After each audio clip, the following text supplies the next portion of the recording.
So today I'm talking about a P2723 code, what it is and how you go about fixing it. And so what is a P2723 code? Well, it's a pressure control solenoid E performance stuck off. And so what does this mean? Well, basically transmissions have a lot of solenoids built into them that the computer controls and can send a signal to engage or disengage, which then controls the fluid pressure that allows the transmission to operate, to shift gears and different things like this. But when you get this P2723 code, the computer's seeing a problem with one of these solenoids, mainly with this solenoid E, and so it's got to be troubleshooted to know why. And so what would be some possible causes of a P2723 code?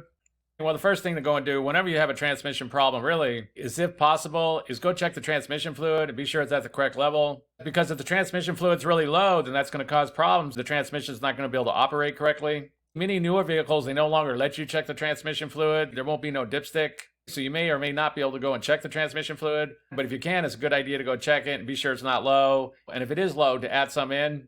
Also, if the fluid is really dirty and it's never been changed, or it's gone past the rated miles that it's supposed to go before the transmission fluid is supposed to be changed, then it might be a good idea to go get it replaced, to get the fluid changed, and also the filter that's inside the transmission to also be replaced. But the first thing that could cause this is low or really dirty transmission fluid. The next thing that could cause this is a bad pressure control solenoid E, or the wiring going to the pressure control solenoid. If there's anything wrong with the wiring going to the solenoid, then it's going to cause the same problems as a bad solenoid. So you can locate that solenoid E on your particular transmission, since there is differences, and then you can go and run some tests on it and see if the solenoid's good, and check to see if there's any issue inside the wiring.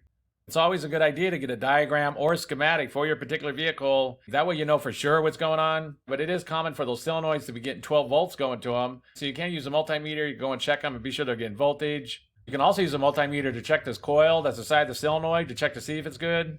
I mean, basically, these solenoids have a rated ohms that they're supposed to be at. Again, this will be different depending on the vehicle, the solenoid, things like this. So if you do this, you will need to go look up what that information is for your particular vehicle. But basically, you find out what the rated ohms are for that solenoid, and then you use a multimeter, you set it to ohms, and you check to see what it is. And if it's higher or if it's lower than this, then you know it's bad, you know it needs to be replaced. So you can test these with the multimeter and check to see if they're good.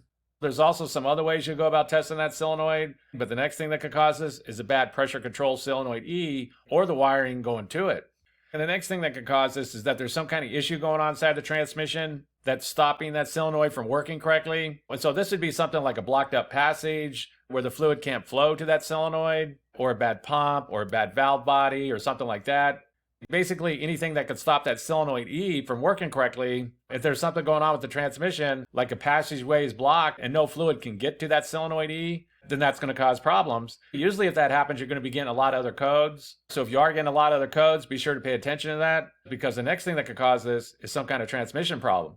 And the last thing on the list is going to be that there's some kind of computer issue going on. And this is going to be something like a bad transmission control module, or a bad powertrain control module, or something like that. And this isn't too common. Usually when there's some kind of transmission problem, it's going to be something else. But it does happen sometimes. One thing to mention is that if you do think it's a bad computer, be sure that your battery's charged good. Be sure that the battery terminal connections, that they all look like they're good, that they're making good contact with the battery. Also, it's a good idea to check the alternator output. Be sure that it's not too high or too low or anything like this. Because basically all these computers, they all need a good stable power supply, or that can cause issues. It could throw them off and just cause them to do weird things. So if you do think you've got a bad computer, be sure that the power supply is good, because the last thing on the list is going to be a bad computer.